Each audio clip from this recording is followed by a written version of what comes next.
শেষে কিয়ামতের আগে যে মালহামার যুদ্ধ হবে, তখন রাসূল সাল্লাল্লাহু আলাইহি ওয়াসাল্লাম বলেছেন মালহামার যুদ্ধের সময় মুসলমানদের ফুস্তাদ বা তাবু হবে, শিবির হবে এই ফিলিস্তিনের দামেস্কের পাশে আল গৌতা নামে এক জায়গা আছে, ওই গৌতাতে। এবং ঈসা আলাইহিস সালাম এসে যে দাজ্জালকে হত্যা করবেন সেটাও এই শামে, ফিলিস্তিনের এখনো একটা জায়গা আছে, ওই জায়গাটার নাম এখনো বাবুল লুদ, ওখানে তিনি দাজ্জালকে হত্যা করবেন। এবং সেখানে একটা সাদা মিনারা আছে, ফেরেশতার পাখায় ভর করে ঈসা আলাইহিস সালাম তখন সেখানে নেমে আসবেন, ওই ফিলিস্তিনের ওই শাম দেশের ওই মিনারার পাশে তিনি এসে পৃথিবীতে তিনি নজুল করবেন, নজুল ঈসা আলাইহিস সালাম। তো তিন এবং জাইতুনের কসম করে বেসিকলি আল্লাহ তাআলা ঈসা আলাইহিস সালামের জন্মস্থানের কসম করেছেন, কারণ তিন এবং জাইতুন, ডুমুর এবং জলপাই, অলিভ কোন দেশে বেশি হয়? শাম দেশে। আওয়াজ করে বলেন কোন দেশে? বর্তমান ফিলিস্তিন এবং সিরিয়া, এবং ওই ভূখণ্ডে আল্লাহ নবী ঈসা আলাইহিস সালামের জন্মস্থান। তাহলে এই দুই ফলের কসম করে বেসিকলি আল্লাহ তাআলা ঈসা আলাইহিস সালামের জন্মস্থানের কসম করেছেন, ওনার প্রতি নাজিল হওয়া যে তাওরাত ইনজিল গ্রন্থ, এই রেভেলেশনের কসম করেছেন। আচ্ছা, এরপরে ওয়াতুরি সিনিন, সিনাই পর্বতের কসম। সিনাই পর্বত বা তুর পাহাড় হচ্ছে মিশরে অবস্থিত, আর মিশর হচ্ছে মুসা আলাইহিস সালামের জন্মস্থান। কার জন্মস্থান? মুসা আলাইহিস সালামের জন্মস্থান। তাহলে ওয়াতুরি সিনিন, তুর পাহাড়ের কসম বুঝিয়ে আল্লাহ তাআলা মূলত মুসা আলাইহিস সালামের জন্মস্থানের কসম করেছেন, যেখানে তাওরাত নাজিল হয়েছে। এরপরে ওয়াহাদাল বালাদিল আমিন, এ নিরাপদ শহর বলে আল্লাহ তাআলা মক্কা শহরকে বুঝিয়েছেন। আর মক্কা কার জন্মস্থান বলেন তো? মুহাম্মদুর রাসূলুল্লাহ সাল্লাল্লাহু আলাইহি ওয়াসাল্লাম, সাইয়্যিদুল মুরসালিন, খাতামুন নবিয়্যিন, রাহমাতাল লিল আলামিন, হাবিবুল্লাহ মুহাম্মদুর রাসূলুল্লাহ সাল্লাল্লাহু আলাইহি ওয়াসাল্লামের জন্মস্থান। তাহলে এই চারটা আয়াতে, চারটা শপথের মধ্য দিয়ে মূলত আল্লাহ তাআলা ঈসা আলাইহিস সালামের জন্মস্থান, মুসা আলাইহিস সালামের জন্মস্থান এবং মুহাম্মদ সাল্লাল্লাহু আলাইহি ওয়াসাল্লামের জন্মস্থান, যেই তিনটা এলাকায়, ভূখণ্ডে তিনটা মেজর ওহী নাজিল হয়েছে। এক তো ঈসা আলাইহিস সালামের কাছে নাজিল হয়েছে ইনজিল কিতাব, আরেকটা হচ্ছে তাওরাত। তাওরাত এমন কিতাব যে কিতাব দিয়ে হাজার হাজার নবীরা ফয়সালা করেছেন। বনি ইসরাইলের অনেক নবীর উপর কোনো কিতাব নাজিল হয়নি, তার মানে তারা রাসূল ছিলেন না, তারা নবী, তারা সবকিছু তাওরাত দিয়েই ফয়সালা করতেন। আর রাসূল সাল্লাল্লাহু আলাইহি ওয়াসাল্লামের উপর কোরআন নাজিল হয়েছে। তার মানে প্রথম চারটি শপথ দিয়ে বেসিকলি ইনজিলের শপথ, তাওরাতের শপথ এবং কোরআনের শপথ। বুঝতে পেরেছেন সবাই? বিল্লাহ। শুরুতেই সূরাতুত তিনের কয়েকটা আয়াত তেলাওয়াত করেছি। এটা কালামুল্লাহ মাজিদের 95 নাম্বার সূরা। এই সূরাটা মক্কাতুল মুকাররমাতে নাজিল হয়েছে। এই সূরার আয়াত সংখ্যা 8টা। এই সূরার শুরুতে আল্লাহ তাআলা 4টা কসম করেছেন, ওয়াত-তিনি ওয়াজ-যাইতুনি ওয়া-তুরি সিনিনা ওয়া হাযাল বালাদিল আমিন। ওয়াত-তিন, তিনের কসম, ওয়াজ-যাইতুন, যাইতুনের কসম, ওয়া-তুরি সিনিন, সিনাই পর্বতের কসম, ওয়া হাযাল বালাদিল আমিন, আর এই নিরাপদ শহরের কসম। তো 4টা শপথ করেছেন বা আল্লাহ তাআলা কসম করেছেন। কসম দিয়ে আল্লাহ তাআলা কোরআনের অনেক সূরা শুরু করেছেন। যেমন একটা সূরায় আল্লাহ ফজরের সময়ের কসম করেছেন, আল্লাহ বলেছেন ওয়াল ফাজর। আল্লাহ আকাশের কসম করেছেন ওয়াস সামা ইযাতিল বুরুজ। আল্লাহ তাআলা সূর্যের কসম করেছেন ওয়াশ শামসি ওয়া দুহাহা। এভাবে আল্লাহ তাআলা তার সৃষ্টির অনেক কিছুর কসম করে গুরুত্বপূর্ণ কোনো মেসেজ বা বার্তা আমাদের সামনে হাজির করেন। এই সূরাতে আল্লাহ তাআলা 4টা জিনিসের কসম করে একটা খুবই গুরুত্বপূর্ণ বার্তা মানব মণ্ডলীর জন্য এই সূরাতে তিনি হাজির করেছেন। এই সূরাটা আমাদের অনেকেরই মুখস্থ আলহামদুলিল্লাহ, এবং আল্লাহ রাসূল সাল্লাল্লাহু আলাইহি ওয়াসাল্লাম প্রায় বিভিন্ন নামাজে এই সূরাটা তেলাওয়াত করতেন। বারা ইবনে আযিব রাদিয়াল্লাহু তাআলা আনহু উনি বর্ণনা করেন যে আমি একবার এশার সালাতে আল্লাহ রাসূল সাল্লাল্লাহু আলাইহি ওয়াসাল্লামের কণ্ঠে নামাজে সূরা 3 তিনি তেলাওয়াত করেছেন, আমি নিজ কানে শুনেছি। এবং ওনার কণ্ঠ যে এত মধুর ছিল, আমার জীবনে এত সুমধুর কণ্ঠের তেলাওয়াত আমি শুনি নাই। আল্লাহর হাবিব সাল্লাল্লাহু আলাইহি ওয়াসাল্লামের কোরআন তেলাওয়াতের যে কণ্ঠ এত সুমিষ্ট ছিল, এত চমৎকার ছিল, শুধু তেলাওয়াত শুনেই অনেকে শাহাদা পড়ে মুসলমান হয়েছে। আবু জাহেল মক্কায় নিষেধ করতো যে কেউ যাবা না মুহাম্মদের কাছে, সে পাগল, সে গণক, সে মিথ্যাবাদী, সে জাদুকর, সে স্বামী স্ত্রীর মধ্যে বিচ্ছিন্নতা নিয়ে আসে, সে বাবা ছেলেকে আলাদা করে দেয়, তার কাছেই যাবা না। আর সে যা বলে শুনবাই না, কানে আঙ্গুল দিয়ে রাখবা। তো মানুষকে যেটা নিষেধ করা হয় বেশি, মানুষের ওইটার ব্যাপারে আগ্রহ থাকে বেশি। সে যত নিষেধ করতো মানুষ আরো বেশি বেশি যে শুনতো। মানুষকে সে কি বারণ করবে? সে দিনের বেলা নিষেধ করতো, রাতে যে লুকিয়ে লুকিয়ে নিজেই তেলাওয়াত শুনতো। তাহলে চিন্তা করেন যে আল্লাহর হাবিব সাল্লাল্লাহু আলাইহি ওয়াসাল্লামের কোরআনিক রেসিটেশন কত চমৎকার মেলোডিয়াস ভয়েস হলে স্বয়ং আবু জাহাল রাত্রিবেলা লুকিয়ে লুকিয়ে কোরআন তেলাওয়াত শুনতে যেত আল্লাহর হাবিব সাল্লাল্লাহু আলাইহি ওয়াসাল্লামের কণ্ঠে। তো রাসূল সাল্লাল্লাহু আলাইহি ওয়াসাল্লাম সূরাতুত 3টা এশার সালাতে তিনি তেলাওয়াত করেছেন, এই মর্মে হাদিসে পাওয়া যায়। এবং এই সূরাটা একটা ফলের নামে সূরা। 3 একটা ফল, আরব বিশ্বে খুব বেশি হয় 3 ফল। আমরা বাংলাদেশে ডুমুর বলি, ইংরেজিতে ফিগ বলে, ফিগ ট্রি।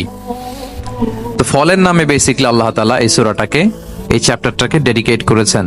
আমরা সূরাকে ইংরেজিতে চ্যাপ্টার বলি। কোরআনে 114টা চ্যাপ্টার, এর মধ্যে এই সূরাটা হচ্ছে ফলের নামে ডেডিকেটেড। বিভিন্ন নামে খুব ইনক্লুসিভ ওয়েতে আল্লাহ তাআলা কোরআনে সূরাগুলো দিয়েছেন। কোরআনে আপনি প্রাণীর নামে সূরা পাবেন, প্রাণী। মানুষের নামে সূরা পাবেন। মানুষের মধ্যে 3 ভাগ, মুমিন, তারপর কাফির, এরপর মুনাফিক। প্রত্যেকের নামে সূরা। সূরাতুল মুমিনুন আছে, সূরাতুল কাফিরুন আছে, আবার সূরাতুল মুনাফিকুন আছে।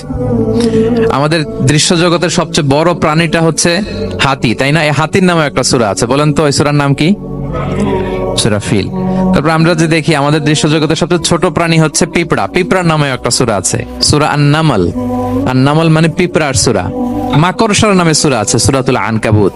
তারপর গোষ্ঠীর নামে সূরা আছে, সূরাতুল আলে ইমরান। বংশের নামে সূরা আছে, সূরাতুল কুরাইশ, কুরাইশ বংশের নামে সূরা। এইভাবে খুব ইনক্লুসিভ ওয়েতে, এমন কিছু নাই যে আল্লাহ তাআলা উল্লেখ করেন নাই। মা ফাররাতনা ফিল কিতাবি মিন শাই, উল্লেখ করে নাই কোরআনে এমন কিছু নাই, সবকিছু আল্লাহ তাআলা উল্লেখ করেছেন। তো এই সূরাটা হচ্ছে একটা ফলের নামে। ফলটার নাম হচ্ছে 3 ফল। আল্লাহ তাআলা বলছেন ওয়াত-তিন, তিনের শপথ। আমি একবার সরল বঙ্গানুবাদ করি, এরপর আমি তাফসিরে ঢুকি। তিনের শপথ। ওয়াজ-জাইতুন, জাইতুনের শপথ। ওয়াতুরি সিনিন, সিনাই পর্বতের শপথ। ওয়াহাদাল বালাদিল আমিন, এই নিরাপদ শহরের শপথ। লাকাদ খালাকনাল ইনসানা ফি আহসানি তাকওয়িম, নিশ্চয় আমি মানুষকে খুব চমৎকার সুন্দর অবয়বে সৃষ্টি করেছি। সুম্মা রাদাদনাহু আসফালা সাফিলিন, এরপরে তাকে আবার নিচু থেকে নিচুর দিকে নামিয়ে দিয়েছি। ইল্লাল্লাযীনা আমানু ওয়া আমিলুস সলিহাত, তবে তারা ছাড়া যারা ঈমান এনেছে এবং সৎকর্ম করেছে। ফালাহুম আজরুন গায়রু মামনুন, তাদের জন্য আছে অফুরন্ত পুরস্কার। ফামা ইউকাযযিবুকা বা'দু বিদ্দিন, এগুলো জানার পরও কিসে তোমাকে দিন অস্বীকারের ব্যাপারে উদ্বুদ্ধ করলো? আলাইসাল্লাহু বিআহকামিল হাকিমিন, আল্লাহ তাআলা কি শ্রেষ্ঠ বিচারক নন? সাদাকাল্লাহুল আযীম। এই হচ্ছে এই সূরাটির সরল অনুবাদ। এবার আমরা তাফসিরে ঢুকি। প্রথমে আল্লাহ তাআলা বলেছেন ওয়াত-তিন, তিনের শপথ। 3 মানে তো আমরা জানলাম, 3 মানে ডুমুর। আল্লাহর হাবিব সাল্লাল্লাহু আলাইহি ওয়াসাল্লাম তিনি 3 ফল পছন্দ করতেন, এবং এটা ডায়াবেটিক্সের জন্য ভালো, ডায়াবেটিক্স নিয়ন্ত্রণ করে। আমাদের বোনদের যাদের ইররেগুলার মেনস্ট্রুয়েশনাল পিরিয়ড হয়, এটার জন্য এটা খুব ভালো, এবং খুব স্ট্রেংথ, স্টেমিনা আনে শরীরে। এটা জান্নাতের একটা গাছ। আদম আলাইহিস সালাম এবং হাওয়া আলাইহিস সালামকে যখন আল্লাহ বলেছিল ওয়ালা তাকরাবা হাযিহি শাজারাতা ফাতাকুনা মিনাজ জালিমিন, আদম এবং হাওয়া জান্নাতের সব জায়গায় যেতে মন চায় যাও, যা খেতে মন চায় খাও, এই নিষিদ্ধ গাছের কাছে যেও না, তাহলে তোমরা জালিম হয়ে যাবে। শয়তান এসে উল্টা বুঝালো, সে বলল তোমাদের খেতে নিষেধ করছে কেন জানো? আল্লাহ চায় না যে তোমরা জান্নাতে থাকো, আল্লাহ চায় এখান থেকে তোমাদের বের করে দিবে, কিন্তু তোমরা যদি এই গাছের ফল খাও আল্লাহ আর বের করতে পারবে না।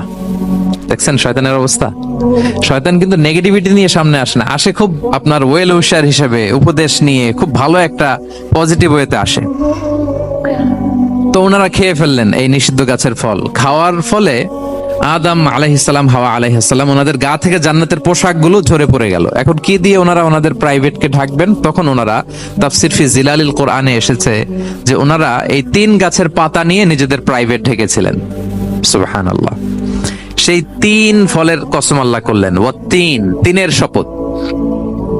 এরপর আল্লাহ তাআলা বললেন ওয়াজ-জাইতুন, জাইতুনের শপথ। জাইতুন মানে হচ্ছে জলপাই। তো আল্লাহ তাআলা বললেন ওয়াজ-জাইতুন, জাইতুনের শপথ। জাইতুন মানে হচ্ছে জলপাই, ইংরেজিতে আমরা যেটাকে অলিভস বলি। তো আল্লাহ 3-এর কসম করলেন এবং অলিভের কসম করলেন। দুইটাই খুব উপকারী ফল, এবং আল্লাহর হাবিব সাল্লাল্লাহু আলাইহি ওয়াসাল্লাম তিনি জলপাইও খুব পছন্দ করতেন। ওনার রেগুলার ফুড আইটেমের মধ্যে জলপাই ছিল, অলিভস ছিল। এটা পাহাড়ি এরিয়া, মরুভূমিতে হয়, এবং রাসূল সাল্লাল্লাহু আলাইহি ওয়াসাল্লাম বলেছেন কুলু যাইত ওয়াদ-দাহিনু ফাইন্নাহু মিন শাজারাতিন মুবারাকা, তোমরা অলিভ অয়েল এটা খেও এবং এটা গায়ে মালিশ করো, কেননা এটা বরকতময় একটা গাছের ফল, শাজারা মুবারাকা। এটা শরীরের ব্যাড কোলেস্টেরলকে কমিয়ে দেয়। দাড়িতে অ্যাপ্লাই করলে, চুলে অ্যাপ্লাই করলে সহজে পাকে না দাড়ি চুল, এবং স্কিনে অ্যাপ্লাই করলে স্কিনের জন্য ভালো, স্কিনের জন্য বেশ ভালো। এটা যাদের সুযোগ হয় আপনারা দাড়িতে চুলে অ্যাপ্লাই করবেন, খাবেন। এটা খাওয়াও যায়। তাম্বুতু বিদ-দুহনি ওয়া সিবগিল লিল আখিলিন, কোরআনে এসেছে। এটা অয়েল হিসেবে ইউজ করে, আবার খাবার হিসেবেও ইউজ করা যায়। সালাদ ড্রেসিং এর ক্ষেত্রে কিন্তু অলিভ অয়েল আমরা ইউজ করি। ইদানিং পিজাতে খুব ইউজ করা হয় অলিভ, জলপাইটা।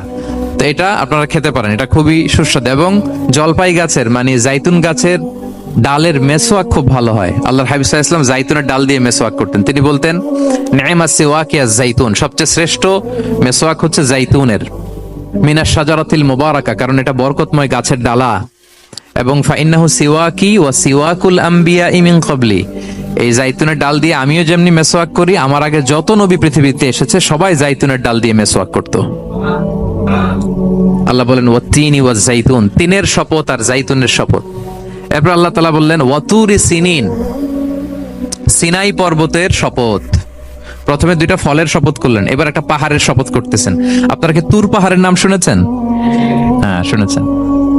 এই সিনাই পর্বত দ্বারা তুর পাহাড় উদ্দেশ্য। এটা মিশরের একটা পাহাড়, অনেক উঁচু, 2285 মিটার উঁচু। ওইটার নিচে আছে মুকাদ্দাসে তুয়া, যেখানে মুসা আলাইহিস সালামকে আল্লাহ তাআলা জুতা খুলতে বলেছিলেন, ফাখলানা আলাইকা ইন্নাকা বিল ওয়াদিল মুকাদ্দাসি তুয়া, হে মুসা তুমি পবিত্র উপত্যকায় এসেছো, জুতা খুলো। তো ওখানে সব ধর্মের লোকেরা যায়, সব ধর্মের লোকদের জন্য তীর্থস্থান, মুসলিম, জুইশ, খ্রিস্টান সবাই যায়। এটা সিনাই একটা এলাকা আছে মিশরের, north south Sinai, north Sinai, এটা সাউথ সিনাইতে অবস্থিত। তো নিচে একটা খ্রিস্টানদের প্রাচীন গির্জা আছে, সেন্ট ক্যাথেরিনা গির্জা। সেখান থেকে চলতে চলতে আপনাকে উপরে যেতে হবে, ফজরের পরে আবার চলে আসতে হবে, তা না হলে দুপুর বেলায় 10টা-11টার দিকে এমন সূর্যের প্রখর তাপ ওই পাথরের মধ্যে লাগে, ওখানে আর থাকা যায় না। একেবারে তুর পাহাড়ের উপরে সেখানে খ্রিস্টানদের জন্য ছোট্ট একটা সিনাগোগ আছে, তারা প্রার্থনা করে। খ্রিস্টানদের একটা চার্চ আছে, মুসলিমদের জন্য ছোট্ট একটা মুসল্লা আছে, সুরাওয়ের মতো।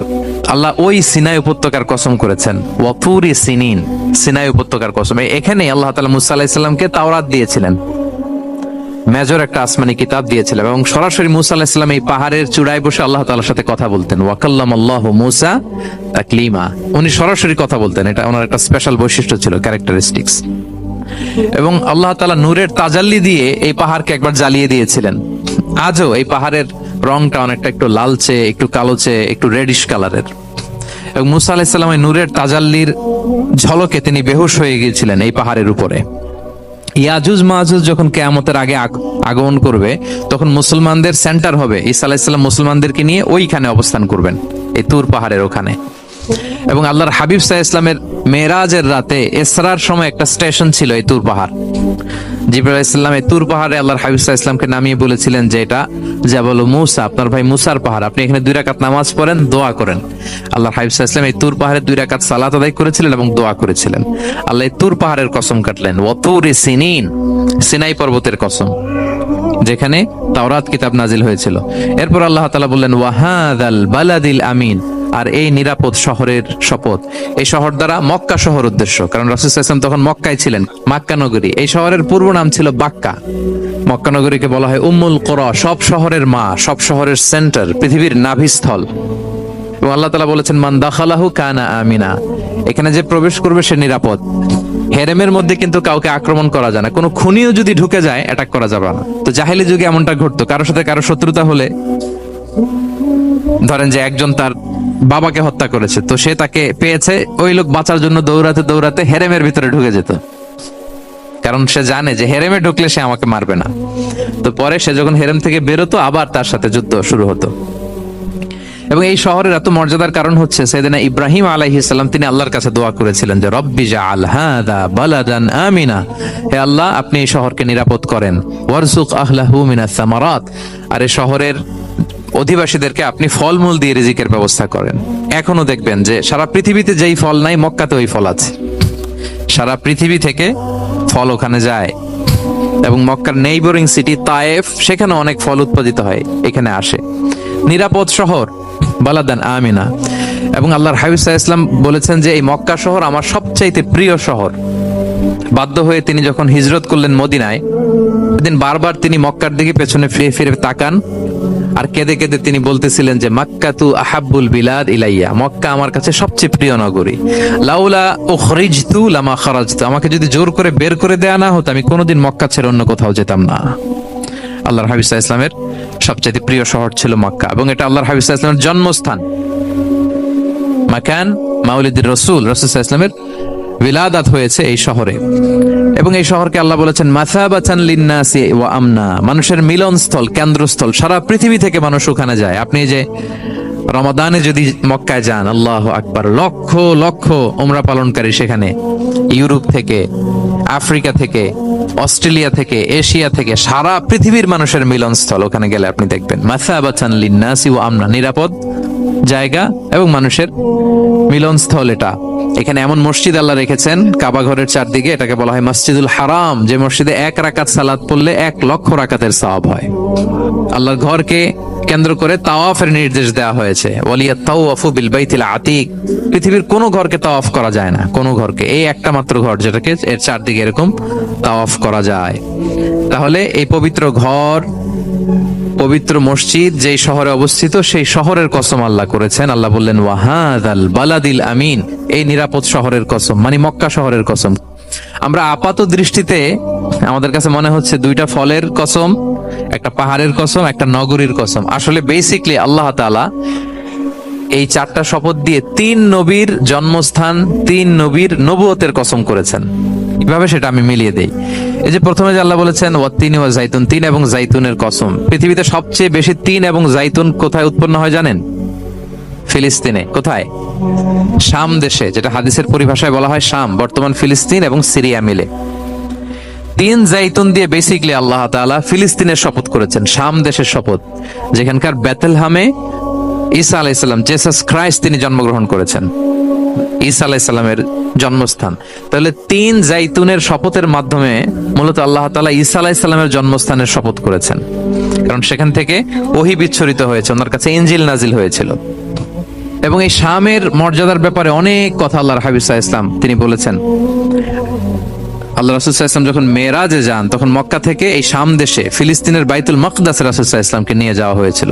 এবং রাসূল সাল্লাল্লাহু আলাইহি ওয়াসাল্লাম প্রায় বলতেন তুবা আলি শাম, শামের জন্য বরকত, কেননা ফেরেশতারা তাদের রহমতের পাখা শাম দেশের উপর বিছিয়ে রেখেছে। এবং তিনি বলতেন ফিতনার সময় আলাইকুম বিশাম, তোমরা শামে যেও, শামে থেকো। এবং তিনি দোয়া করেছেন আল্লাহুম্মা বারিক লানা ফি শামিনা, আল্লাহ তুমি আমার শামে, শাম অঞ্চলে আল্লাহ তুমি বরকত দিও। এবং হাদিসে এসেছে এই শামই হচ্ছে আরদুল মাহশার, এখানেই হাসর হবে। শাম অঞ্চলকে বিস্তীর্ণ করে এখানেই ময়দানুল মাহশার আল্লাহ তাআলা কায়েম করবেন, হাসরের ময়দান এখানেই হবে। এবং সেখানেই হচ্ছে সানিউল কিবলাতাইন, আমাদের আগের কিবলা কিন্তু বাইতুল মাকদাসের দিকে ছিল, যেটা শামে অবস্থিত, ফিলিস্তিনে বাইতুল মুকাদ্দাস, যেই মসজিদে নামাজ পড়লে 1 রাকাতে 500 রাকাতের সওয়াব। 3টা মসজিদে সালাত পড়লে স্পেশাল ভার্চুর কথা আছে, এর বাইরে আর অন্য মসজিদের বিশেষ কোনো ফজিলত নাই, বাকি সব মসজিদ সমান। এক হচ্ছে মসজিদুল হারাম, 1 রাকাতে 1 লক্ষ রাকাত। 2 নম্বর মসজিদে নববী, 1 রাকাতে 1000 রাকাতের সওয়াব, আর একটা দুর্বল বর্ণনায় 50,000 রাকাতের সওয়াব। 3 নম্বরে এই মসজিদুল আকসা, 1 রাকাতে 500 রাকাতের সওয়াব। 3 মসজিদে যেন আমরা যে সালাত আদায় করতে পারি, আল্লাহ তুমি তৌফিক দান করো। 2 মসজিদে তো একেবারেই সহজ যাওয়া, মক্কা মদিনাতে। বাইতুল মাকদাসে যেন আমরা যেতে পারি, আল্লাহ তুমি সেই পরিস্থিতি আমাদের জন্য তৈরি করে দাও। তাই বাইতুল মাকদাসের দিকে রাসূল সাল্লাল্লাহু আলাইহি ওয়াসাল্লাম টানা 14 বছর নামাজ পড়েছেন। 14 বছর। প্রথম 13 বছর কোনো সমস্যা হয়নি মক্কায়, কারণ তখন কেবলা বাইতুল মুকাদ্দাস থাকলেও রাসূল সাল্লাল্লাহু আলাইহি ওয়াসাল্লাম সামনে রাখতেন কাবাকে। কেবলা বাইতুল মুকাদ্দাস, কিন্তু তিনি তো মক্কায় ছিলেন নবুয়তের প্রথম 13 বছর, সামনে কাবাকে রাখতেন, তারপরে টু দ্য ডাইরেকশন অফ বাইতুল মুকাদ্দাস। কিন্তু যখন মদিনায় গেলেন তখন তো আর কাবা নাই, তখন রাসূল সাল্লাল্লাহু আলাইহি ওয়াসাল্লাম কাবাকে মিস করতে আরম্ভ করলেন।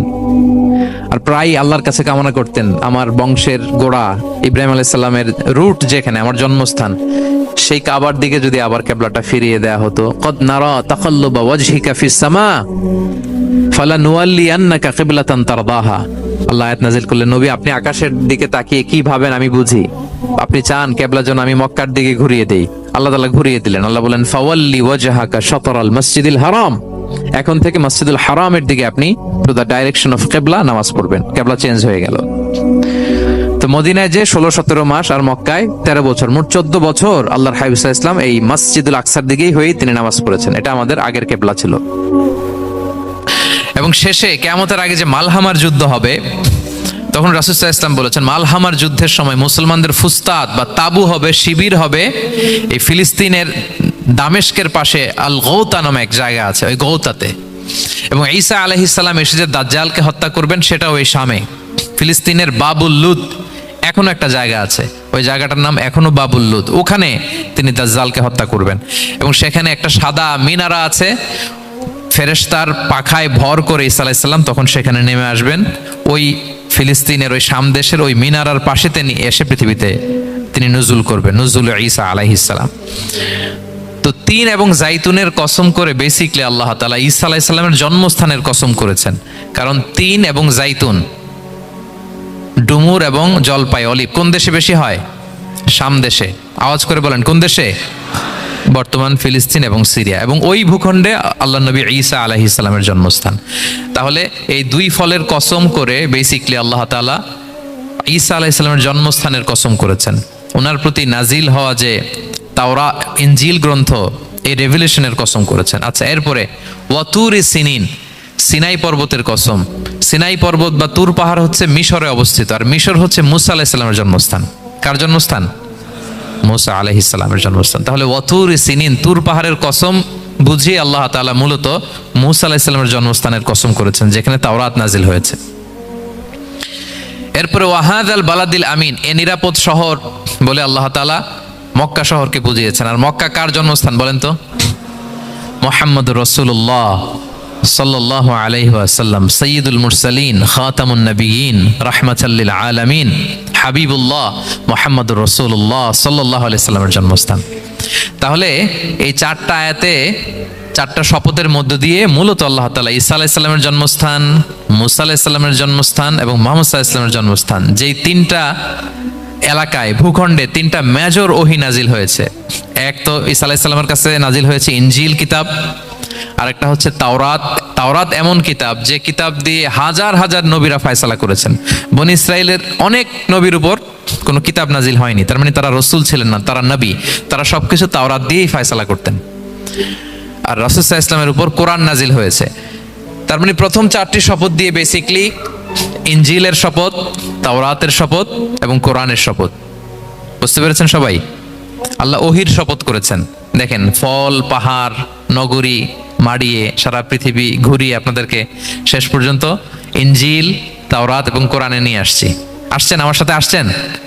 হ্যাঁ, এই রেভেলেশনের শপথ আল্লাহ করেছেন। তাহলে ওয়াত্তিনি ওয়াজাইতুনি ওয়াতুরি সিনিনা ওয়া হাযাল বালাদিল আমিন, এই চার আয়াতে চারটা শপথের মধ্য দিয়ে মূলত আল্লাহ তাআলা আসমান থেকে নাজিল হওয়া যে ওহী, এই ওহীর শপথ অথবা ওহী যেই ভূখণ্ডে নাজিল হয়েছে সেই ভূখণ্ডগুলোর শপথ করে আল্লাহ একটা গুরুত্বপূর্ণ কথা বলবেন। সেটা কি? আল্লাহ তাআলা বললেন, লাকাদ খালাকনাল ইনসানা ফি আহসানি তাকওয়িম, আর আমি মানুষকে অত্যন্ত চমৎকার অবয়বে সৃষ্টি করেছি, চমৎকার গঠনে, চমৎকার স্ট্রাকচারের, ডিজাইনে সৃষ্টি করেছি।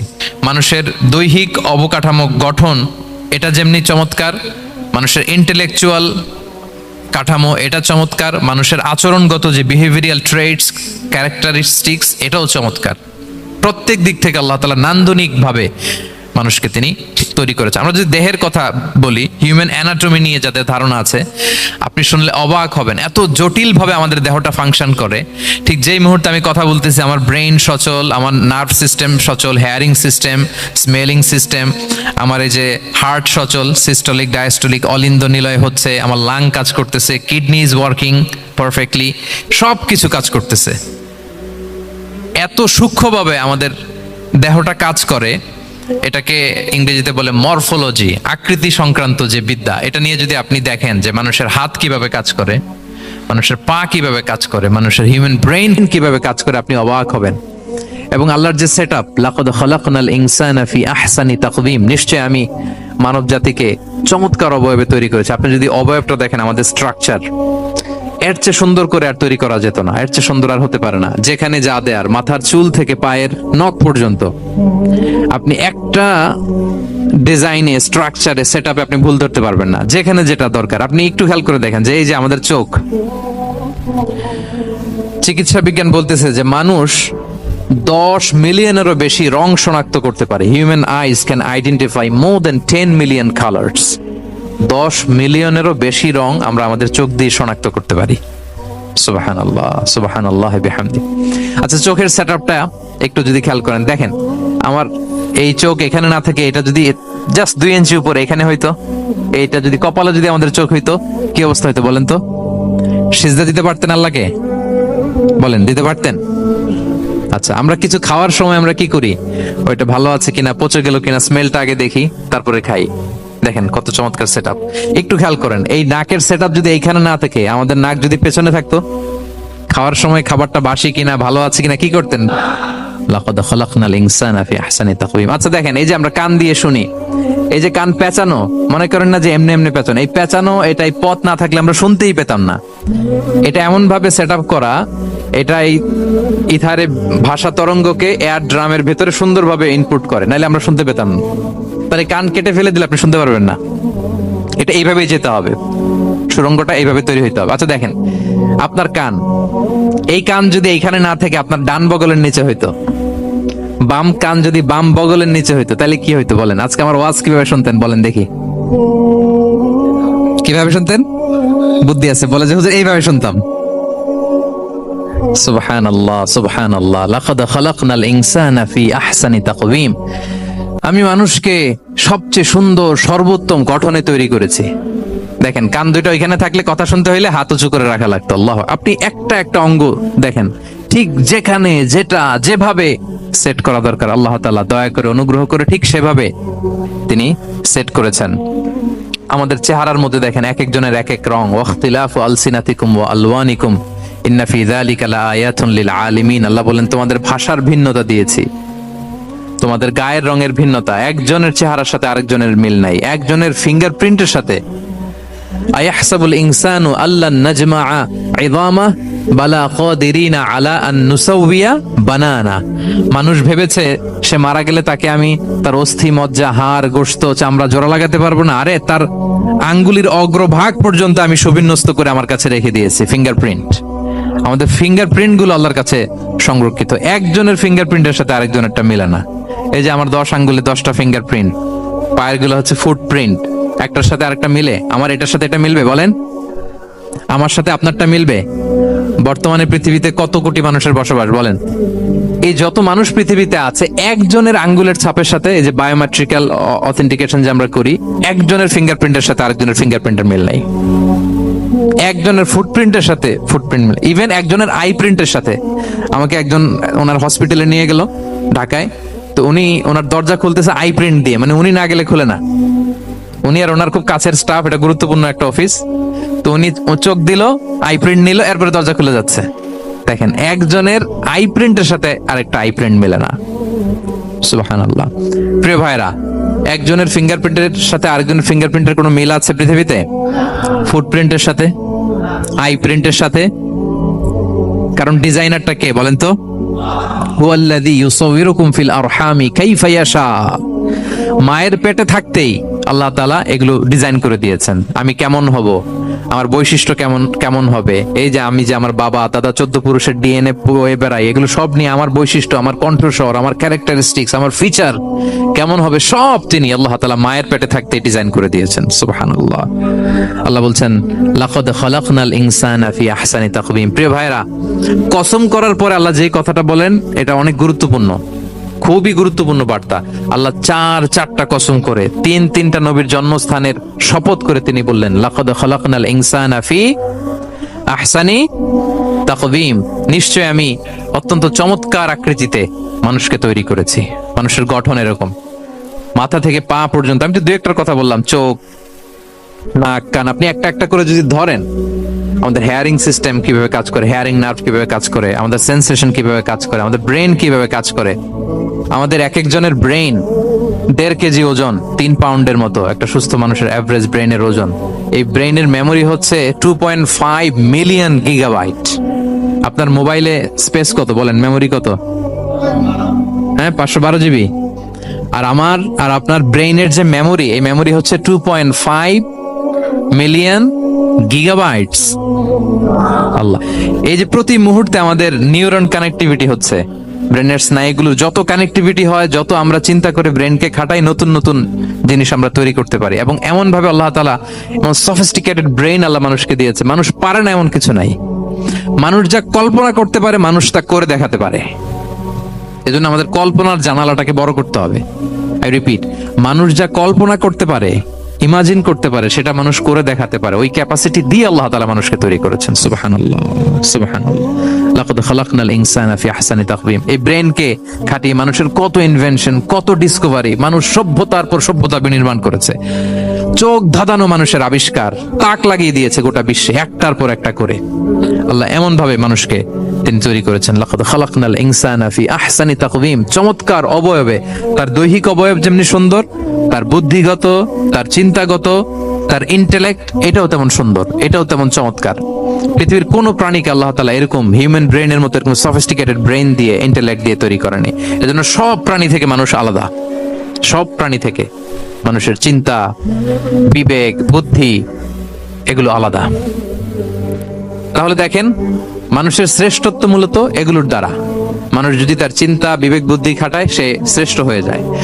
আমি একটা কথা প্রায় বলি যে মানুষ যদি ভালো হয় সে ফেরেশতার চেয়েও ভালো, আর মানুষ যদি খারাপ হয় সে পশুর চেয়েও নিকৃষ্ট। আল্লাহ বলেন, উলাইকা কাল আনআমি বাল হুম আদাল লাহুম কুলুবুল লা ইয়াফকাহুনা বিহা ওয়া লাহুম আ'য়ুনুল লা ইউবসিরুনা বিহা ওয়া লাহুম আযানুল লা ইয়াসমাউনা বিহা উলাইকা কাল আনআমি বাল হুম আদাল। তাদের হৃদয় আছে, ওটা দিয়ে অনুধাবন করে না সত্যকে। চোখ আছে, ওটা দিয়ে সে সত্যটা দেখে না। কান আছে, হকের কথা শোনে না। উলাইকা কাল আনআম, আল্লাহ বলেন তারা প্রাণীর মতো, চতুষ্পদ জন্তুর ন্যায়। শুধু অতটুকুই না, বাল হুম আদাল, তারা তার চেয়েও নিকৃষ্ট, তার চেয়েও নিকৃষ্ট। তাহলে মানুষ ভালো হলে সে ফেরেশতাকে ছাড়িয়ে যায়, আর মানুষ নিকৃষ্ট হলে সে পশুত্বকে হার মানায়। কথা বুঝতে পেরেছেন? মানে আমরা ভালো হলে সবচেয়ে ভালো, খারাপ হলে সবচেয়ে খারাপ। একটা পশু আর একটা পশুকে হত্যা করে কেটে 20 টুকরা করছে, এরকম কোন নিউজে আসছে কোনোদিন? কিন্তু আশরাফুল মাখলুকাত মানুষ তার মতো রক্তে মাংসে গড়া আরেকটা মানুষকে নির্মম ভাবে হত্যা করে কেটে 20 টুকরা করে বস্তাবন্দি করে ডোবার মধ্যে ফেলে রাখছে, এরকম নিউজ আছে না বলেন? আছে।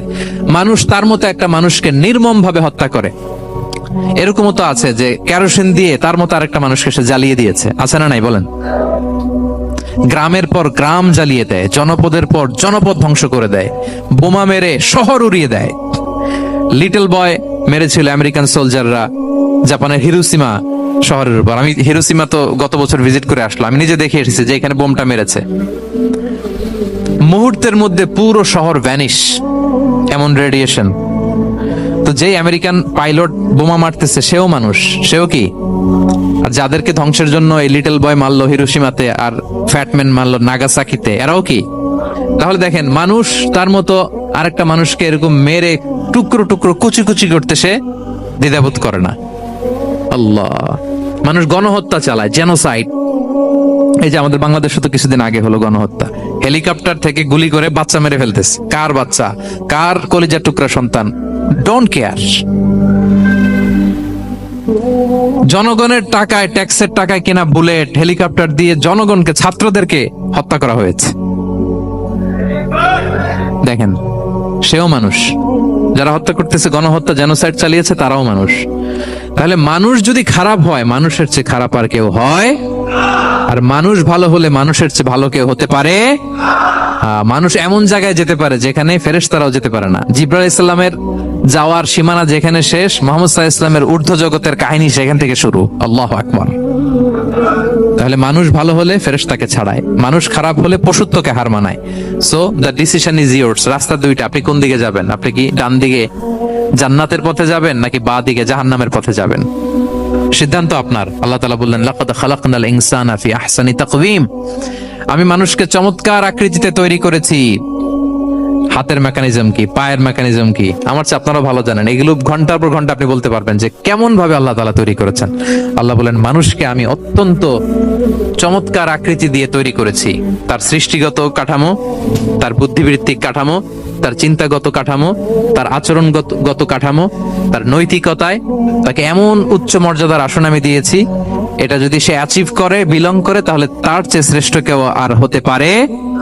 কিন্তু আল্লাহর দেয়া এই ক্যাপাসিটি গুলো, এই নেয়ামাগুলো যদি সে অ্যাকসেপ্ট না করে, সে যদি পশুত্বের পথে হাঁটে, সে যদি শয়তানের দেখানো পথে হাঁটে, তাহলে সে এত নিচে যাবে, অন্য কেউ আর এত নিচে যেতে পারে না।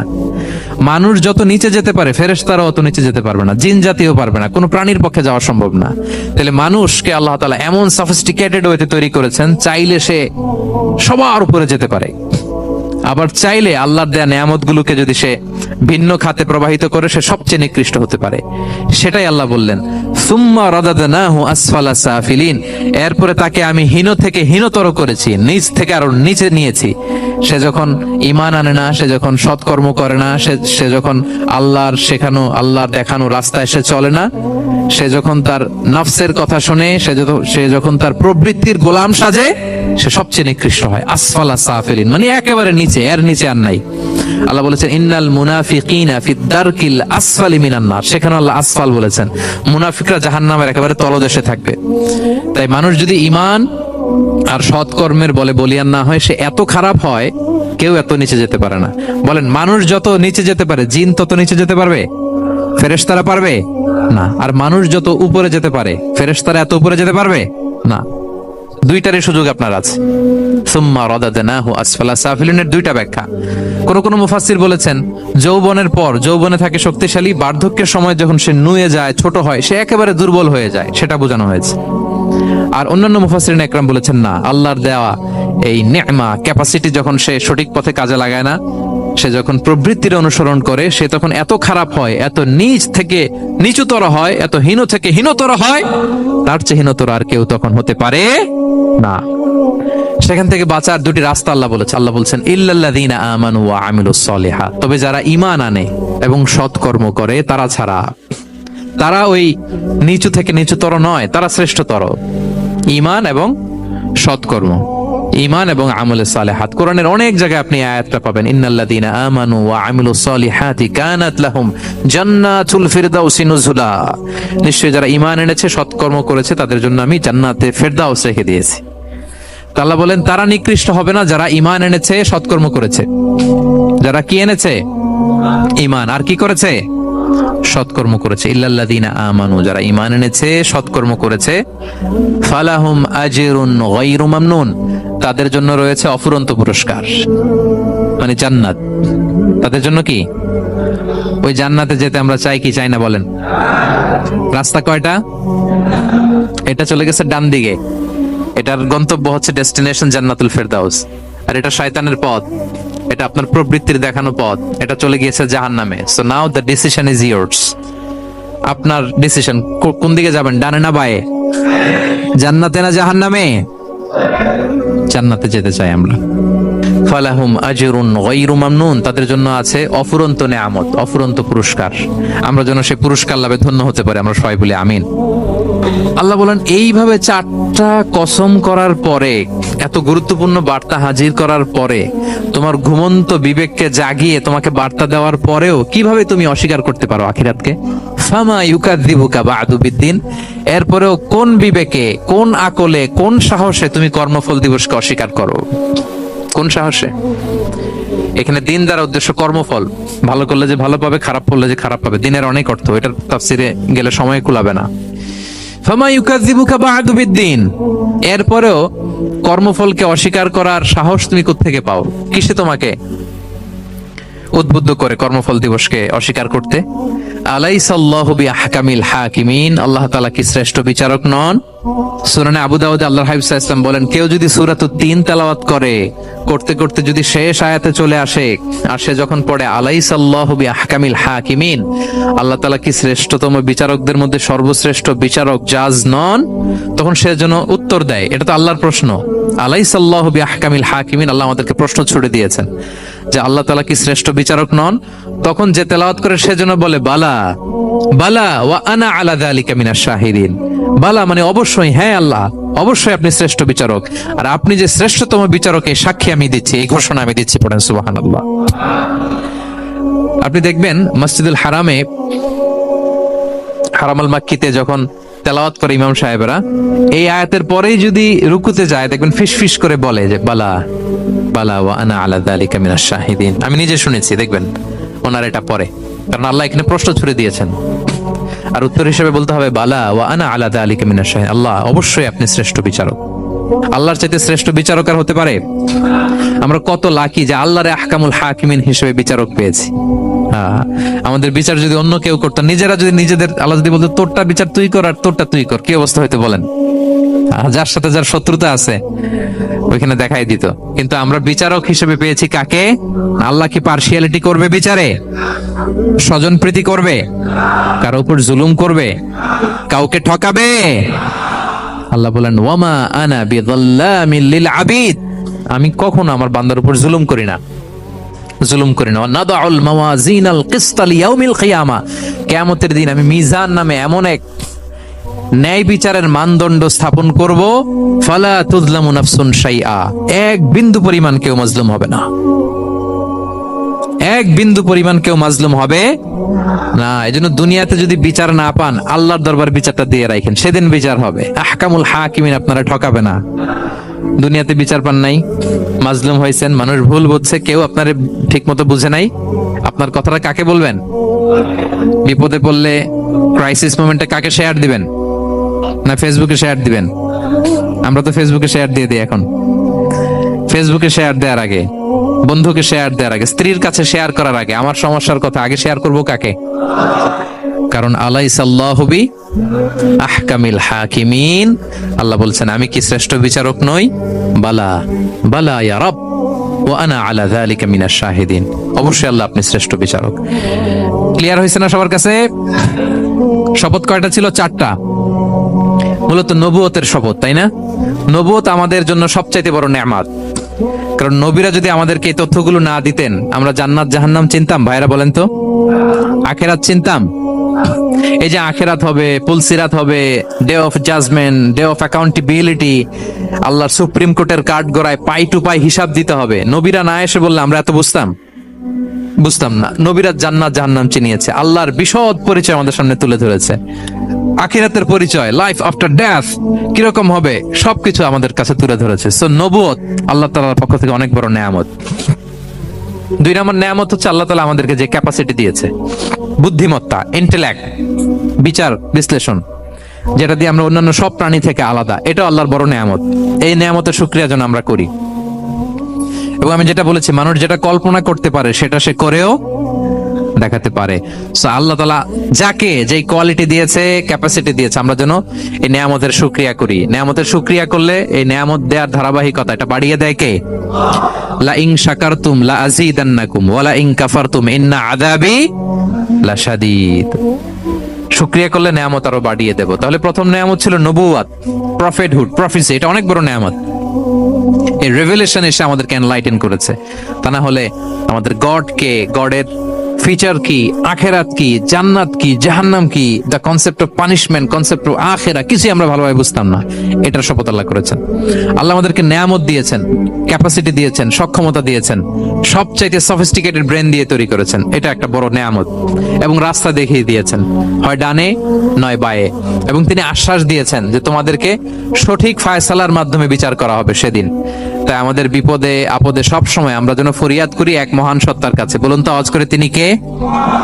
বিশ্বনবীর জামানায় সাহাবারা এমন ভাবে নামাজ পড়তেন, নামাজের মধ্যে তাদের খুশু খুদু বেড়ে আল্লাহর আরশ পর্যন্ত চলে যেত। জোরে কোন ঠিক কিনা? قد أفلح المؤمنون الذين هم في صلاتهم خاشعون. Successful indeed are the believers who offer their 5 times salah with full of solemnity and submission. সফল তো তারা যারা নামাজের মুসল্লায় দাঁড়ালে দিন দুনিয়ার হুঁশ তার থাকে না, তার চিন্তা চলে যায় কার দিকে? এজন্য খবরদার, নামাজের মধ্যে অলসতা করো না ভাইয়েরা। নামাজের মধ্যে যারা অলসতা করে তারা মুমিন নাকি মুনাফিক? এক সাহাবী নামাজ পড়েছেন, আবার নামাজের মধ্যে দাড়ি টানতেছেন, জুব্বাটা সমান করতেছেন। বিশ্বনবী বললেন, ইন খাশাত কলবুহু লা খাশাত জাওয়ারিহু, এই সাহাবীর অন্তরে খুশুখুদু নাই। এই সাহাবীর অন্তরে যদি খুশুখুদু থাকতো, হাতগুলোর মধ্যে, অঙ্গ প্রত্যঙ্গগুলোর মধ্যে খুশুখুদু ভরে দিত কে?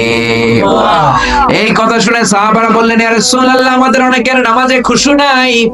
নামাজ যখন দাঁড়িয়ে যায় তখন চিন্তা আসে, ঘরে কি হয়, কিরণমালার মধ্যে কি হয়, জি বাংলায় কি হয়, স্টার জলসায় কি হয়। জোরে কোন ঠিক কিনা? এরপরে ক্রিকেটের মধ্যে সাকিব কি ছক্কা মারলো নাকি চার মারলো, মাশরাফি বিন মুর্তজা উইকেট পাইলো নাকি পাইলো না, কুমিল্লা জিতলো নাকি খুলনা জিতলো, জোরে কও ঠিক কিনা? নামাজের মধ্যে দাঁড়িয়ে চারদিকে মন চলে যায়, ইয়া রাসূলুল্লাহ কেমন করে মনটারে ধরে রাখবো, কেমন করে নামাজের মুসল্লায় মনটারে আটকে রাখবো শিখিয়ে দেন। বিশ্বনবী বললেন সল্লু সালাতা মুআদ্দিআ, মনে করো এটা তোমার শেষ নামাজ। নামাজের মুসল্লায় দাঁড়ালে মনে করবে এটা আমার আখিরি নামাজ। এটা কিন্তু জরুরি কথা, খেয়াল করে শুনেন। নামাজের মুসল্লায় যখন দাঁড়াবা চিন্তা করবা এটা তোমার বিদায়ী নামাজ। এই নামাজের পরে হয়তো কোনো নামাজের সুযোগ তুমি জীবনে আর পাবা না। জোরে বলেন ঠিক কিনা? সাল্লু সালাতা মুআদ্দিআ, perform the salah as it's your last and final prayer. Perform the salah as it's your last and final prayer. নামাজে যখন দাঁড়াও মনে করো এটাই শেষ নামাজ, আর হয়তো আজকের পরে কোনোদিন আল্লাহর সেজদা দিতে পারবো না। এখন বাজে 11:30, আপনারে বলা হলো আজ রাত 2টার দিকে আপনার মরণ। এখন যে নামাজটা পড়বেন এশার নামাজ, এটাই আপনার শেষ নামাজ।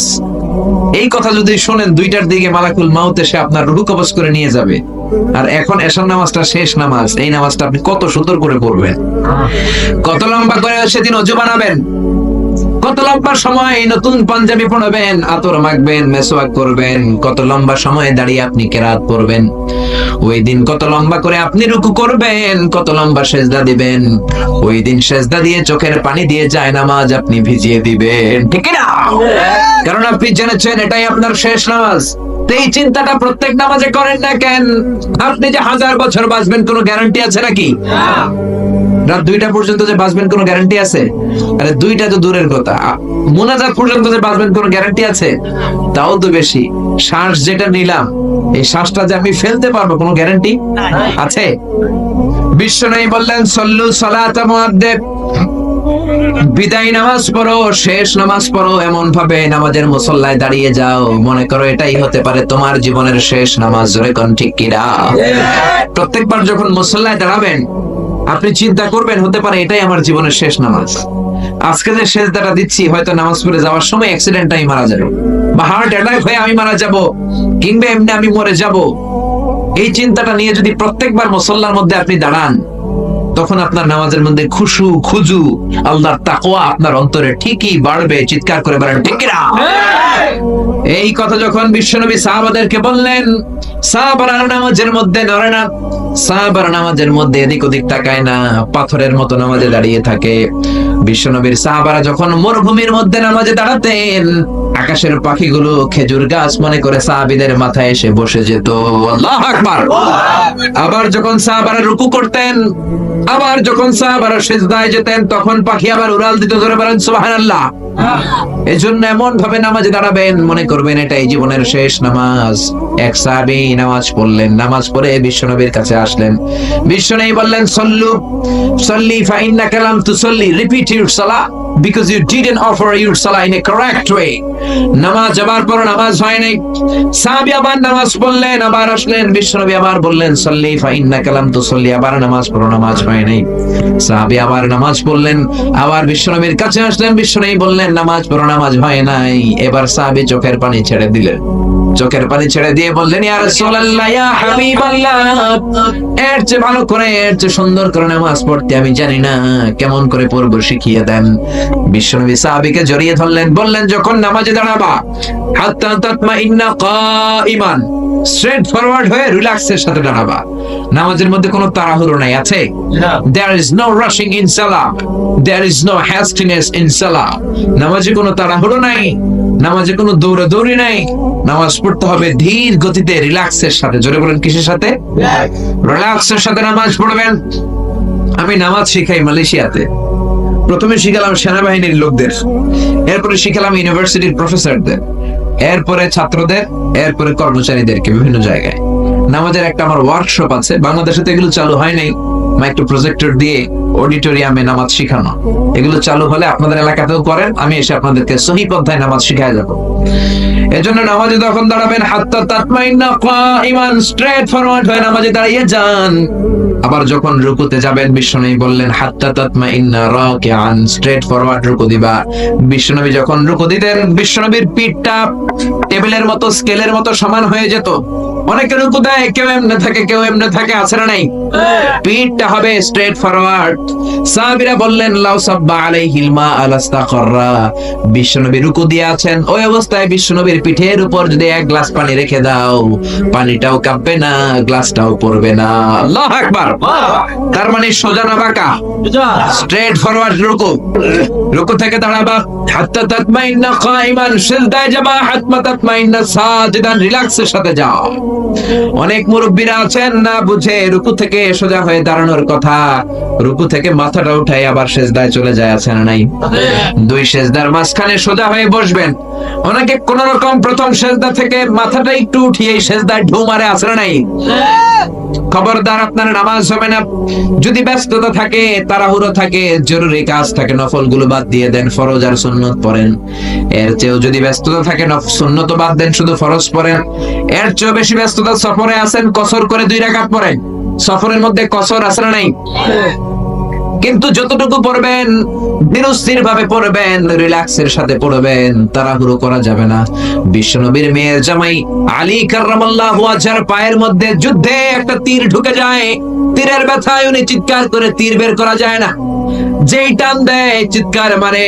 বিশ্বনবী বললেন টানাটানির দরকার নাই। আমার মেয়ের জামাই আলী যখন নামাজের মুসল্লায় দাঁড়িয়ে যায়, তখন দিন দুনিয়ার কোনো হুঁশ তার থাকে না। বিশ্বনবী নামাজ শুরু করে দিলেন, সূরা ফাতিহা বললেন।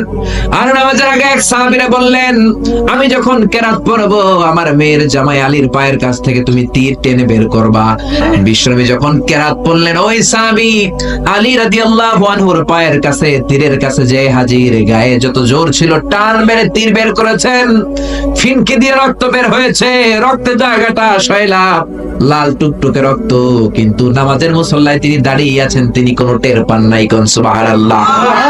নামাজের পর সালাম ফিরিয়ে বললেন, আমার পায়ের তীর কই? এত রক্ত কেন? কে তীর বের করলো? বিশ্বনবী আলীরে ডেকে বললেন, আলী, তুমি যখন নামাজের মুসল্লায় দাঁড়িয়ে যাও, দিন দুনিয়ার কোন হুঁশ তোমার থাকে না। নামাজ অবস্থায় তোমার তীর খোলা হয়েছে, এই জন্য তুমি টের পাও নাই রে আলী। আল্লাহু আকবার। এজন্য খবরদার, নামাজের মধ্যে এরকম করবেন না। তাড়াহুড়ো নাই, অলসতা নাই, ধীরস্থির ভাবে নামাজ পড়েন। আবার অনেকে নামাজেও দাঁড়ায়, ঘড়ির দিকেও তাকায়। নামাজ পড়ে সামনের দিকে যদি জানালা থাকে, এরকম নজর করে তাকায়, এদিক ওদিকে নজর করে, আছে না নাই? খবরদার, নামাজে আপনার নজর থাকবে পা থেকে সিজদার জায়গা, এর বাইরে যেতে পারবে না। এর বাইরে যদি নজর দেন, হাদিসে কুদসিতে আছে, আল্লাহ ডেকে বলেন, ইয়া আবদি আকবিল, ও নামাজি নজর ফিরায়ান। আবার নজর দিলেন, আল্লাহ বলেন আকবিল, নজর ফেরাও। আবার নজর মারলেন, আল্লাহ বললেন তোমার নজর ফিরাও। 3 বারের পরে যদি আবার নজর দেন, আল্লাহ বলেন লা হাজাতা লি ইলা সালাতিক, এই নামাজের কোনো দরকার আর আমার নাই। নাউজুবিল্লাহ। এজন্য খবরদার, মুমিনরা যখন নামাজে দাঁড়ায়, অন্তরে খুশুগুদু থাকে, ভয় পায় কারে? কে নামাজি আমার ঘরে নামাজে পড়ো আজ, দিলে মে তোমার চরণ তলে হৃদয় যায় নামাজ। হে নামাজি আমার ঘরে নামাজে পড়ো আজ, দিলে মে তোমার চরণ তলে হৃদয় যায় নামাজ। মসজিদ কেঁদে কেঁদে বলে, হে নামাজি, নামাজ পড়তে আসতে। আমার মসজিদ পড়ে আছে, আমার কার্পেট গুলো পড়ে আছে, আমি কোনো মুসল্লি খুঁজে পাই না। বলেন ঠিক কিনা? অথবা আপনার নাতি হইলে দাদা হিসেবে আপনি আজান দিবেন, আপনার ভাতিজা ভাতিজি হয়েছে চাচা হিসেবে আপনি আজান দিবেন। ইমাম সাহেবরে টোকানোর দরকার নাই। একজন মুসলমান হিসেবে সবার ভালো করে আজান একামত জানার দরকার আছে না? তাহলে ছেলে হোক মেয়ে হোক খুশি হবেন, এটা হলো প্রথম দায়িত্ব বাবা মার। যত মায়েরা, আমার মাইকের আওয়াজ যদি আপনাদের কানে যায়, মায়েরা শোনেন, আর বাবা যারা এসেছেন মনোযোগ দিয়ে শোনেন। 1 নম্বরে বাবা মার দায়িত্ব প্যারেন্টিং, এটারে বলে parenting, how to rare up your children, কেমন করে ছেলে মেয়েদেরকে বড় করবেন, এই ব্যাপারে ইসলামে দিক নির্দেশনা আছে না নাই? 1 নম্বরে ছেলে হোক মেয়ে হোক শুকরিয়া কার? 2 নম্বরে ছেলে হওয়ার সাথে সাথে মেয়ে হওয়ার সাথে সাথে আজানের দরকার আছে না নাই? 3 নম্বরে সপ্তম দিনে ছেলে হোক মেয়ে হোক আকিকা দিবেন। ছেলে হলে 2টা ছাগল, মেয়ে হলে 1টা ছাগল। সপ্তম দিনে দিবেন। কততম দিনে? অনেকে কুরবানির সাথে দেয়, কুরবানির সাথে নয়, সপ্তম দিনে দিবেন। এখন দিতে পারেন নাই, পরে কুরবানির সাথে বন্ধর সময় দেন, ওটা আলাদা কথা, কিন্তু দেন নিয়ম হচ্ছে, সুন্নাহ হচ্ছে সপ্তম দিন। কততম দিন? বিষ্ণু বললেন কুল্লু গুলামিন রাহিনাতুন বিআকিকা তুযবাহু আনহু ইয়াওমা সাবিহি, প্রত্যেক বাচ্চাকে আকিকা দিতে হয় তার সপ্তম দিনে, তারপরে ইউসাম্মা ফিহি, সপ্তম দিনে তার একটা নাম রাখতে হয়, তারপরে ইহলাকু রাসুহু, তার মাথা কামিয়ে ফেলতে হয়। ছোট ছোট চুল থাকে না, নিউ বর্ন বেবি, নতুন বাচ্চার মাথায় হালকা হালকা পাতলা চুল থাকে, এগুলোকে আপনি হলক করে দিবেন, শেভ করে দিবেন। তাহলে সপ্তম দিনে 3 কাজ। 1 নম্বরে আকিকা, 1 নম্বরে কি সবাই বলেন, 1 নম্বরে 2 নম্বরের নাম রাখা, 2 নম্বরে কি কি নাম রাখবেন? Brush fire. এক ভাতিজার বাড়িতে নাকি চাচা আসছে বেড়াইতে, তো ভাতিজা আপ্যায়ন করাইতেছে। চাচা কয় কতদিন পরে তোমার সাথে দেখা, তোমার ছেলে হইছে একটা, মেয়ে হইছে একটা, আমি তো চিনি না, ডাক দাও না। ডাক দিছে ব্রাশ ফায়ার। চাচা মনে করছে আসল ব্রাশ ফায়ার, এটা মনে করে চাচা দিছে দৌড়। ভাতিজাও চাচারে ধরার জন্য দৌড়, চাচাও দৌড়ায় ভাতিজাও দৌড়ায়। চাচা কয় ভাতিজা বয়স আমার 70-80, তুই আমার ব্রাশ ফায়ার করিস না। ভাতিজা বলে চাচা এটা ওই ব্রাশ ফায়ার না, আমার ছেলের নাম ব্রাশ, মেয়ের নাম ফায়ার। তো এই ব্রাশ ফায়ার এই জাতীয় নাম রাখবেন। আহাব্বুল আসমা ইলাল্লাহ আব্দুল্লাহ আব্দুর রহমান, আল্লাহর কাছে সবচেয়ে প্রিয় নাম আব্দুল্লাহ আব্দুর রহমান, এগুলো রাখবেন। নবীদের নামগুলো রাখবেন, কোরআন থেকে চুজ করে নাম রাখবেন, সাহাবাদের নাম রাখবেন। তাহলে ছেলেগুলোর আল্লাহ আল্লাহ বানাই দিবে কে? আর ব্রাশ ফায়ার রাখলে ব্রাশ ফায়ারের মতোই হবে, ঠিক কিনা? বিভিন্ন সমাবেশে এরা বোমা মারবে, ককটেল বোমা মারবে, হত্যা করবে, ডাকাতি করবে, ছিনতাই করবে, মেয়েদের অন্য ধরে টানাটানি করবে, জোরে কোন ঠিক কিনা? এজন্য সপ্তম দিনে 3 কাজ। 1 নম্বরে আকিকা করা, কি করা? 2 নম্বরে নাম রাখা, কি রাখা? 3 নম্বরে মাথার চুল ফেলে দেয়া, কি করা? তারপরে ইসলাম বলে 2 বছর ছেলে হোক মেয়ে হোক দুধ খাওয়ানোর ব্যবস্থা করবা। কোরআনের মধ্যে আদেশ আছে না নাই? ওয়াল ওয়ালিদাতু ইউরদি'না আওলাদাহুন্না হাওলাইনি কামিলাইনি লিমান আরাদা আন ইউতিম্মার রাদাআ। ছেলে হোক মেয়ে হোক 2 বছর দুধ খাওয়াবা। অনেক মা আছে দুধ খাওয়ায় না, ফিডার খাওয়ায়, বডি ফিটনেস নষ্ট হয়ে যাবে, এরকম মা আছে না নাই? দুধ খাওয়াতে চায় না, ফিডার খাওয়ায়, ল্যাকটোজেন খাওয়ায়, সিরিয়ালাক খাওয়ায়, ডানু খাওয়ায়, ডানু কি খাওয়ায়। তো এই জন্যই তো বলায় তোমার বৃদ্ধাশ্রমে দিয়ে আসে। যদি দুধ খাওয়ায় না, যে তুমি ছোটবেলায় কষ্ট তো সহ্য করেন না, আপনার বৃদ্ধাশ্রমে দিবে না তো কোথায় দিবে? মায়ের যে শাল দুধটা, বাচ্চা জন্ম নেওয়ার পরে যে শাল দুধটা আসে, এটার মধ্যে যে কত ধরনের পুষ্টিগুণ আছে, ফুল অফ নিউট্রিশন, খুব উন্নত মানের রিচ নিউট্রিশন দিয়ে আল্লাহ এটাকে তৈরি করেছে।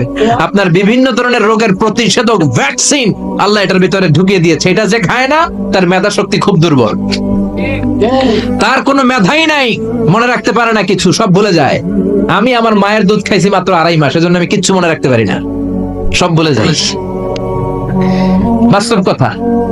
আপনি মায়ের দুধ যদি কেউ 2 বছর খায়, টানা 2 বছর খেতে পারলে তার মেধা হবে প্রচন্ড মেধা। এই ছেলে ইনফেরিয়রিটি কমপ্লেক্সে ভুগবে না, ইনসেফটিতে ভুগবে না। অনেক মায়েরা অসুস্থ হয়ে যায়, এজন্য খাওয়াতে পারে না, সেটা ভিন্ন ব্যাপার। আমিও খেতে পারিনি অসুস্থ হওয়ার কারণে, কিন্তু ছেলে অসুস্থ, মেয়ে অসুস্থ, মা অসুস্থ, 2 বছর আপনি দুধ খাওয়াবেন, ঠিক কিনা? যদি দুধ না খাওয়ান তাহলে ছেলে মেয়ের হক নষ্ট করলেন। অনেক মা খাওয়াইতে চায় না, আছে না নাই? যারা বলেন আছে না নাই? কিন্তু অসুস্থতার কারণে যদি কেউ না খাওয়ায় সেটা ভিন্ন ব্যাপার। এই জন্য প্রথম দায়িত্ব হলো শুকরিয়া করবেন আল্লাহর, ছেলে হোক মেয়ে হোক। এরপরে জন্ম নিলে আজান দিবেন, জন্মের 7ম দিনে আকিকা দিবেন, সুন্দর একটা নাম রাখবেন, মাথার চুল ফেলে দিবেন, তারপর 2 বছর দুধ খাওয়াবেন। এরপর ছেলে যখন আব্বু আব্বু বলে, আম্মু আম্মু বলে, হাঁটতে শিখে একটু বড় হয়েছে, সবার আগে ছেলেরে শিখাবেন কোরআন। কি শিখাবেন? সবার আগে কোরআন, পরে অন্য জ্ঞান। Teach your children the Holi Quran. The Holi Quran will teach your children everything. আপনি আপনার ছেলেরে কোরআন শিখান, কোরআন আপনার ছেলেরে গোটা বিশ্বটা শিখাই দিবে। সুবহানাল্লাহ কইতে মন চায় না? এজন্য একটু বড় হলেই ছেলে মেয়েরা কি শিখাবেন? আপনি ছেলে মেয়েরে সব কিছু শিখাইলেন, কোরআনটাই শিখান নাই, তার মানে আপনি কিছুই শিখান নাই। ঠিক কি না?